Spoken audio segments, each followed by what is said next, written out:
Hi, welcome to High Output, the podcast exploring how today's engineering leaders are building tomorrow's high-performing teams.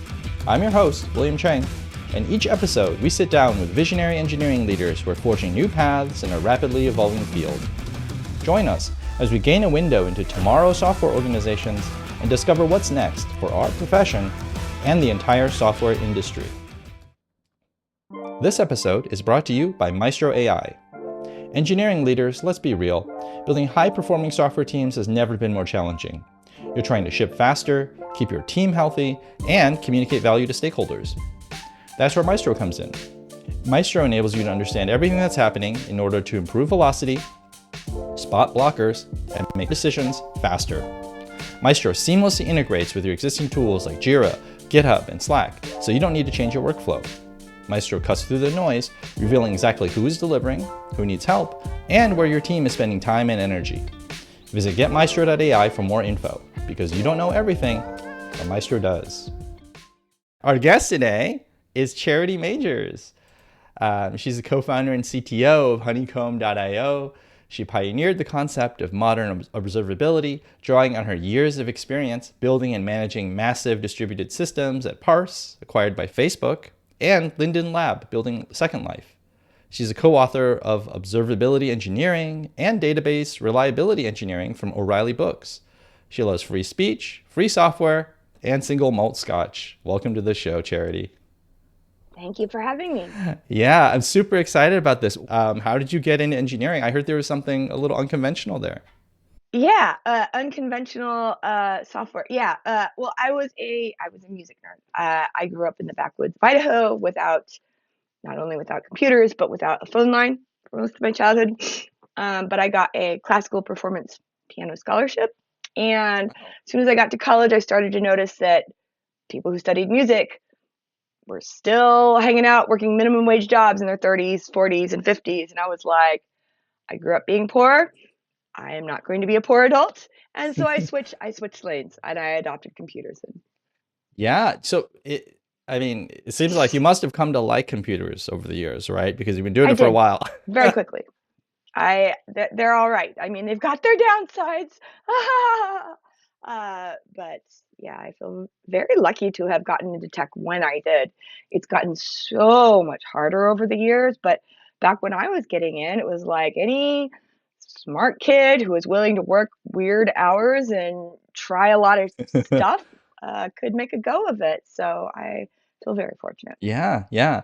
Well, how about getting into engineering leadership? I mean, being an IC and actually like tinkering around, hacking around is pretty different from trying to lead a team. Is it? I guess. I was a reluctant manager. I really dislike. I know you probably didn't mean it this way, but I don't like to conflate management with leadership. Mm. I feel like in tech, especially, it's one of the things that I love most about our profession is that the systems that we deal with they're complex and interconnected. They're socio-technical, right? They're not social or technical. Or we could just take the great managers from Starbucks and put them in charge of engineering teams, right? That doesn't work because these are socio-technical systems. But I got into people management the same way a lot of people do, which was in rage and anger because I didn't like the way it was being done. And I was like, well, God damn it, I guess I will do it different. I will do it better. Mhm. I will not make any of these mistakes. So I made different mistakes, of course. What kind of mistakes did you make that were different? What kind of mistakes did I make? Well, I feel like the managers that I had, I worked with some great people, but it was kind of, I think, the earlier days of like thinking of engineering management as an actual Hmm. profession. And so they didn't really do much management. They were just super senior ICs, or they were all I feel like that our generation of leaders has learned that you have to be able to be technical. And Hmm. anyway, I made different mistakes, which means that I started off by, being like, nobody should be logging in after 5, in reality, we can't take growth for granted. Yeah, yeah. So That's super interesting. Do you think it has to be balanced? What is the balance, I guess, is what I'm trying to ask here. Like you mentioned, there's like work-life balance. There's also, technical people balance. Like, do you really have to be a jack of all trades to to do well as an No, engineering you manager? don't. It doesn't matter so much. I think that where I've seen a lot of my generation of managers err is we were managing in reaction to the days where people were sleeping under their desks, and there's a lot of Mm-hmm. pressure from the top down to be working 24/7, Mm-hmm. And so my generation kind of swung the other way and was like very rigorous about you should have work-life balance. Nobody should be pinging you after hours, blah, blah, blah, Mm-hmm. blah, Mm-hmm. blah, which is true. But I think that I've heard some managers giving advice to younger folks that I'm like, if anyone had told me that, if I had followed that advice, I would not be where I Mm-hmm. am. You Mm-hmm. know, I think that there's nothing wrong with I think it can be a real asset to your career to be passionate, to be intrinsically motivated, to be working Mm-hmm. hard, to be Mm-hmm. doing a lot.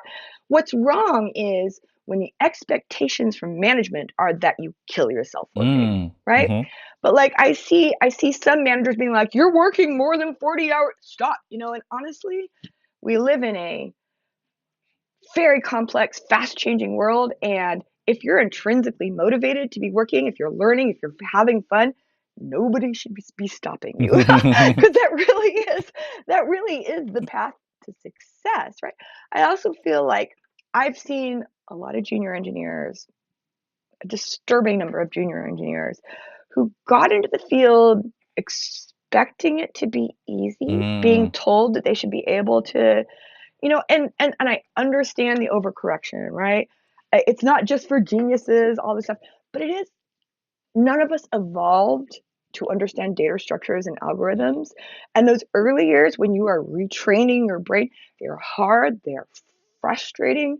You need to learn grit and perseverance, and the junior engineers that I hired some junior engineers and I didn't even see it as a warning sign at the time, but they were out of the office every day at 4 or 5, whether or not they'd finished their work, and none of them are still working as engineers. And it's just like I feel like you need to learn to make friends with the discomfort. Yeah. You need to learn to find joy in the pain, And, but like if you can learn that then you are set, right? I think a lot of senior engineers forget that it was once frustrating and agonizing Mm-hmm. and hard for them too. And if junior engineers are, nobody looks up to managers. Every junior engineer looks up to senior Yep. engineers, right? And it is absolutely true that as a senior engineer, you can get to a place where you can coast. You Mm-hmm. can have work-life balance, have a family, have kids, be checking out at 5 p.m. every day, be strolling in at 11 a.m. every day, be putting in significantly under 40 hours a week and still doing your duties, doing your job. And like I said, outcome oriented. Nobody should give you shit, right? If you're doing your Mm-hmm. job on 20 hours a week, God bless, good for you. Mm-hmm. You're not going to be able to pull that off as a junior engineer. You're, True. you do. There is a phase where you are putting in your dues, and it is not about what the company needs from you so much as it is about what you need from yourself. And I just feel like there's this balance there where managers, I hope, are starting to learn how to not stamp out that sort of early phase out of their own reaction to I don't know. Intrinsic motivation is what will give you a long and fruitful career as a senior engineer, and you've got to find some way to tap into it. And I'm afraid I've seen a lot of managers of my generation uh, accidentally sort of like trample on people who are Mm.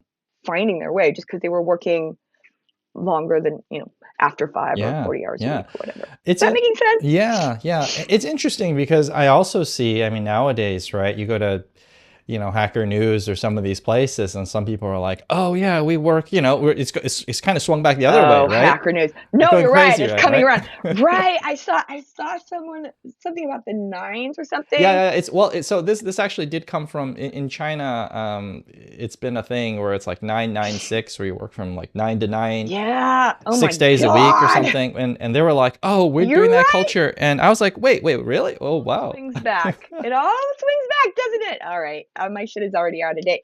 No, you're right. That's bullshit. I Hacker News, man. I can't read Hacker News. It makes me so angry. It makes me want to bomb things.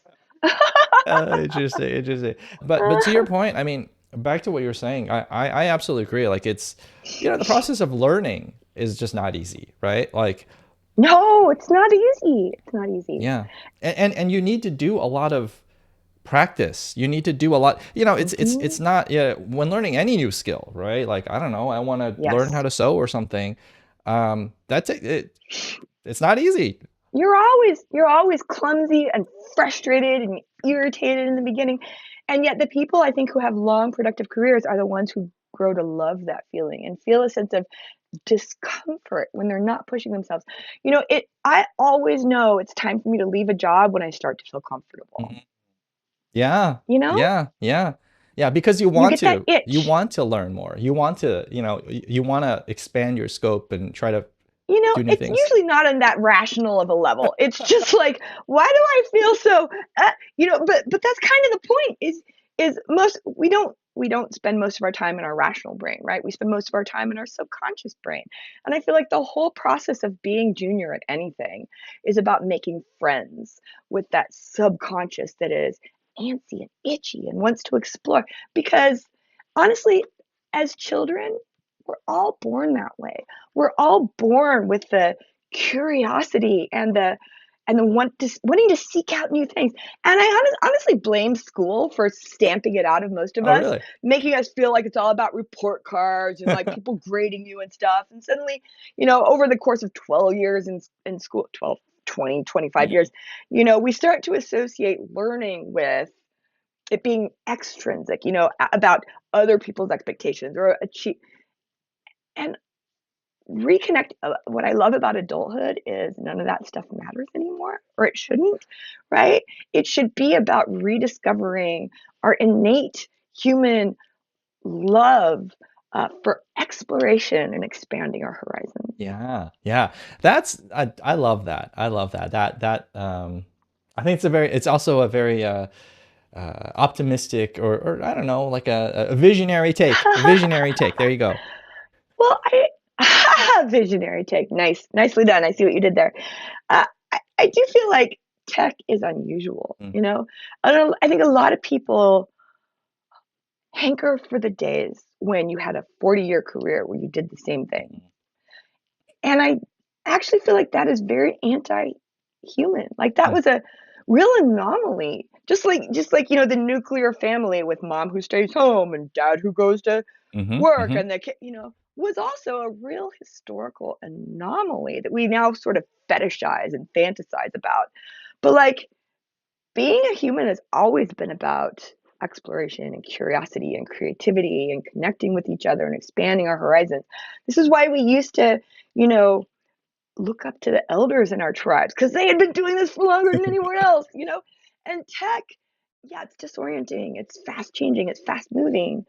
But the best of tech is it's a career where that has value for as long as you're in it. Yeah, yeah. No, that's fantastic. So then, we talked about junior engineers. We talked about being uncomfortable. What is there something in tech that makes you uncomfortable now? Oh dear. Is there something in tech that makes you uncomfortable now? I mean, sure. A lot of things. I starting with venture capital and I say this as someone who's taken and by the way, our investors are amazing. Love them very much. They're fantastic human beings. Also love their money, let's be clear. Um, yeah, I mean, honestly, we already one of the things that makes me most uncomfortable and most unhappy is how hard it's become to get into the industry. And this is, let's be clear, this is for mostly good and understandable Hmm. reasons. Um, when I got into tech, when it was like, okay, do you know how to use a Linux shell? Tech was a toy, Hmm. right? This Hmm. was like 20, 25 years ago. It was a toy.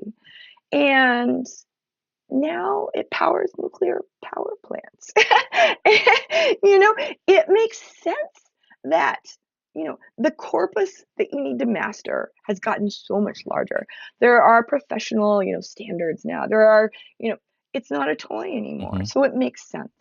But I don't, but I think that we really risk it becoming the sort of ivory tower where we keep out anyone who has a non-traditional background.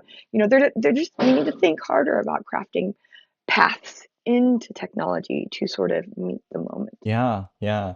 Well, I mean, you've seen articles about people saying that, the death of the junior engineer, or like, hey, Yeah. now, especially with AI coding, some people are like, hey, we're only The way hiring that they talk seniors about and it stuff. drives me nuts. So, first of all, this is not a tech specific thing, right? Like the entire job market right now is frozen. I was just reading a piece in the Atlantic this morning about this by Annie Lowry, one of my favorite writers, and she was like, "It's been a long time. We haven't seen a moment like this in recent memory. No one is leaving their jobs. It's at record lows. No one is hiring. Everyone who's on the job, like the unemployment rate is something like 4.7%, which is historically, quite good. But no one's leaving their jobs and this is not good, right? People should be leaving their jobs if they're bad Hmm, jobs, hmm. and no one's getting hired. And the people who are responsible for hiring are trying to use AI to process all of the Right. incoming things. And the people who are trying to get hired are using AI to generate all of these form letters, and the result is there are no people talking to Hmm. people. Nobody's figured out how to do this, right? So this is not a tech specific thing, and it is not inevitable. What I don't like about the way people talk about bringing juniors into tech is they talk about it like it's some force of nature that we have no control Hmm. over, which is absolute horseshit. Hmm. This is a world we create. It's a world that we reinforce. Just because AI is doing the same thing doesn't mean that we can't and shouldn't hire juniors because they do fundamentally different things. I'm like, my brain is like flooding with all these things you're saying. I'm like, how to winnow this down into just a few little bullet You're points. doing But great. but like but fundamentally, you don't hire junior engineers to spit out lots of shitty code. That's not why you hire Hmm. them. You hire them because you need good senior engineers and it takes time to build them. It doesn't take as much time as people think. Like there's a sort of like black white vision in people's head that, oh, if you hire senior engineers, they'll be productive right Hmm. away. If you hire junior engineers, it'll be 5 years to get Hmm. anything back. That is incorrect. Anyone you hire is going to have a ramping period of 6 to 9 months. And juniors that you hire are going to have a ramping period of maybe 9 to 12 months. That's the main difference. Most of the work that we need to do in software engineering is honestly not that hard. And in fact, I feel like there is an actual dearth of people who are some of the most quote unquote productive engineers that I've ever worked with have been intermediate Mm. engineers because they can just put on their headphones beginning of the day, go deep and just like pound out the features and the bug fixes. And, they take assignments and turn them into product, Hmm. right? Nobody who's been in engineering for 7, 10 years wants to do that, right? They're sick of that. And so, every staff engineer wants to be like doing this sort of like cross-functional big systems design and stuff. For every staff engineer that you have, let alone principal engineer, you need like 50 intermediate Hmm. engineers. And right now, most teams, I would argue, are too skewed towards the too senior. Mm. And you might think, oh, this is great. We'll get better work out of them for cheaper. But that's not actually how software engineering Hmm. works. When people get bored, you do not get great work out of Hmm. them, right? When people are not, you get the best work out of people when they are working at that place that's right on the edge of their ability, when they're interested and asking questions and trying new things. And so, like, I think a healthy team, the best performing teams, are not the ones that are skewed, stacked very senior. They're the ones that have a range of levels: entry level, intermediate, senior, and, a couple of, staff plus engineers on the other side of Hmm. that. Those are the best ones. But like nobody stays a junior engineer for long. Right. 2 years at most. And so you've got to keep feeding the system. You've got to keep bringing new blood in. That's the way to have a high performing team. Yeah, yeah, yeah, yeah. Well, how do you, going back to what you're saying is like, hey, the recruiters, some people are like feeding all the resumes in AI and trying to find people. How do you recommend people find good junior engineers? Because, Oh God, I don't fucking you need know. them, Like, right? sorry, excuse me. You do need them. They're not hard to find. It is not hard to find good junior engineers. And honestly, here is my somewhat controversial advice. Everybody, for understandable reasons, get so picky about who to Mm, hire. I would advocate for opening the barn door a bit mm, wider, giving more people a shot, understanding that it means you will have to fire more of them. mhm, You will have to let more of them go. But I feel like it's worse to never give people a shot. mm. Yeah. And I feel like we actually freeze up. We end up freezing our systems up when we become too paranoid. So, like, yeah, nobody likes to lose their job, but nobody likes to not be given a shot, right? So, if this is the choice, I advocate for opening the doors a bit wider, give people a shot.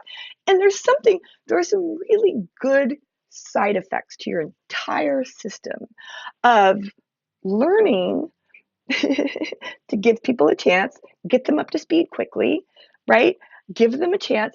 And there are good side effects for the system to manage people out faster when it's not working, Mm, right?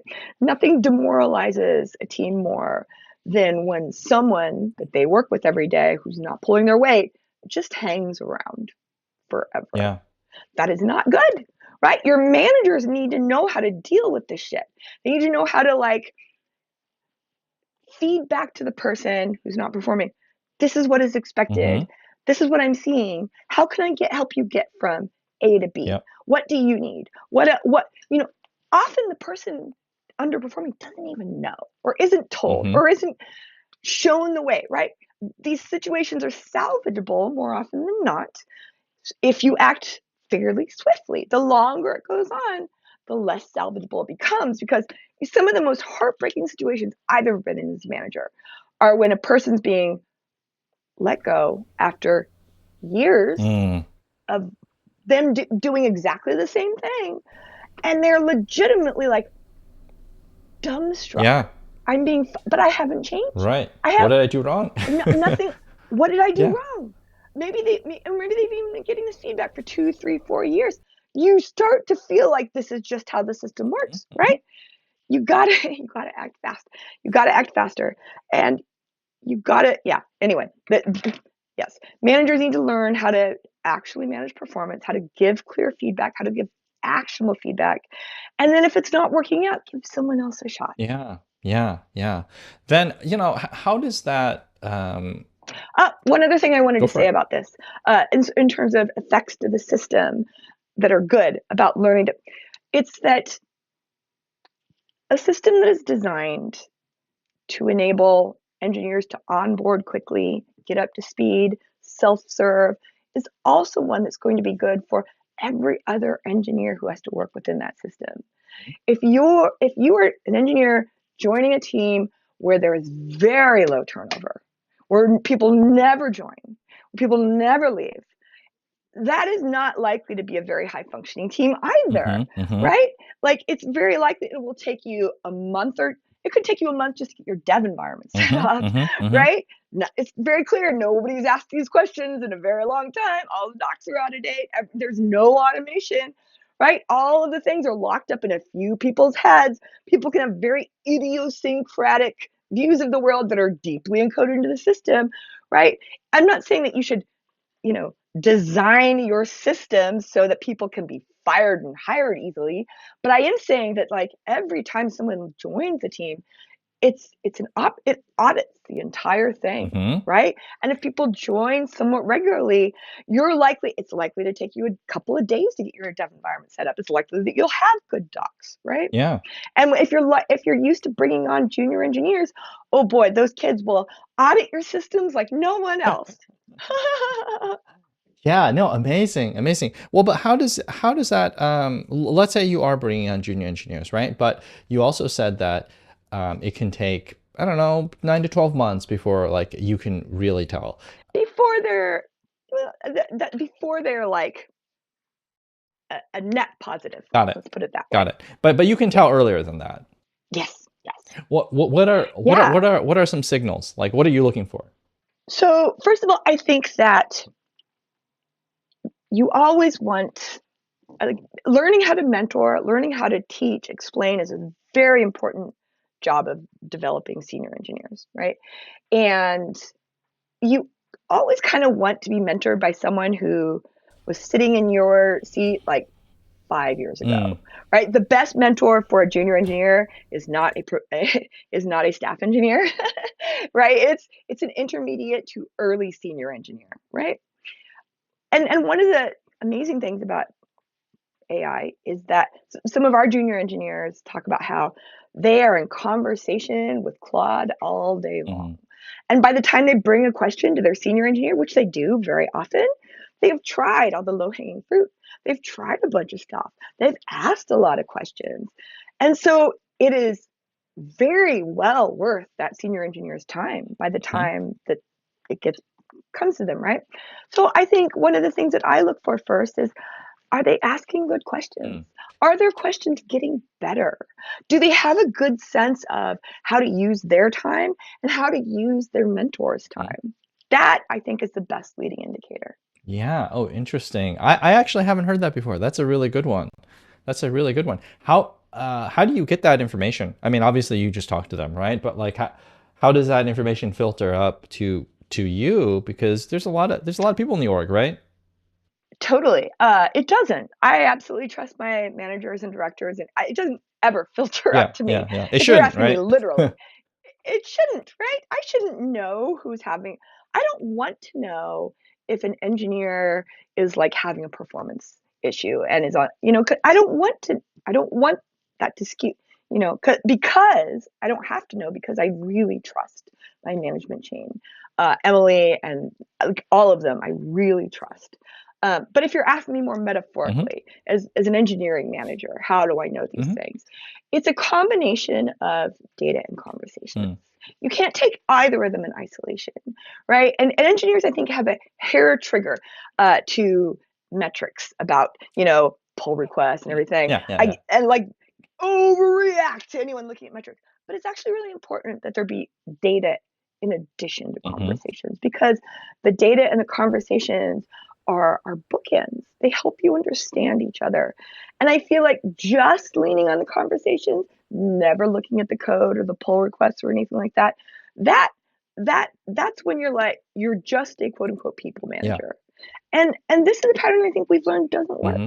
We do want our engineering managers to be literate enough and fluent enough in code, in pull requests, in patterns that they can use, that they don't have to like outsource their technical judgment to someone Hmm. else. They should be able to go, oh yeah, the story that I'm hearing is that this person is doing most of their time mentoring and everything, and everyone, and then they go and they look at the data and it backs this up, right? And what you don't want is for them to be hearing a story of, oh, this person spends most of their time mentoring and blah blah blah blah blah, and the data shows that that person is completely disconnected, and your manager has no independent ability to resolve these Hmm. stories or Hmm. or figure out what's happening when the data doesn't seem to agree with what they're Right. hearing, right? Right. That is just a recipe for cesspools and toxicity. Yeah. Yeah. Yeah.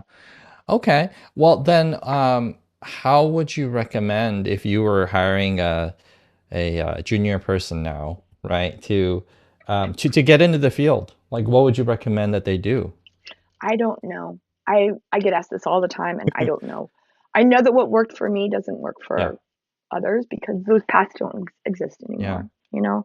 And I genuinely don't know.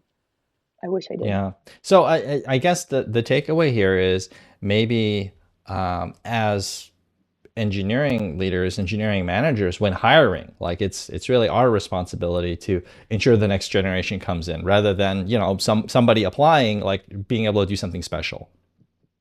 Yes, but I wrote a I wrote an essay about this a year or so ago, which is why I actually think the data shows us something slightly Oh, different. interesting.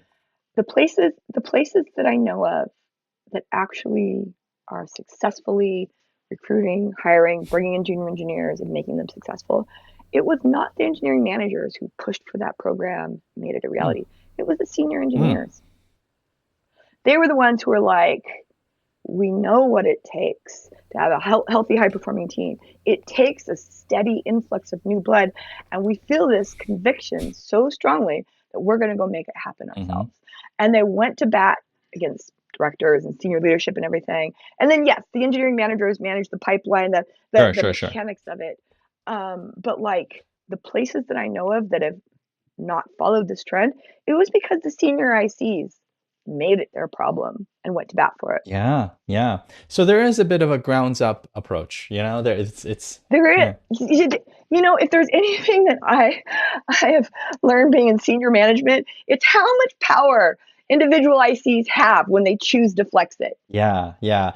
That's fantastic. And I think that is true, right? It is true because if the senior engineers in the org don't want to spend the time mentoring, Yeah, if they don't want to do it, it doesn't get done. doesn't get done, no matter how many people you hire, right? So Exactly.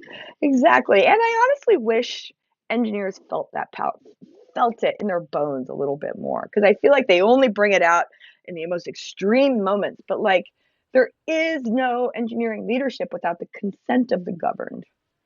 that's a great insight. That's a great insight. So Charity, what's next for you? What's what do you see, as your next goals? Well, right now, I am trying my very best to focus all of my time on writing the second edition of observability engineering. It is, it is, yeah, it's not going super great, but I don't.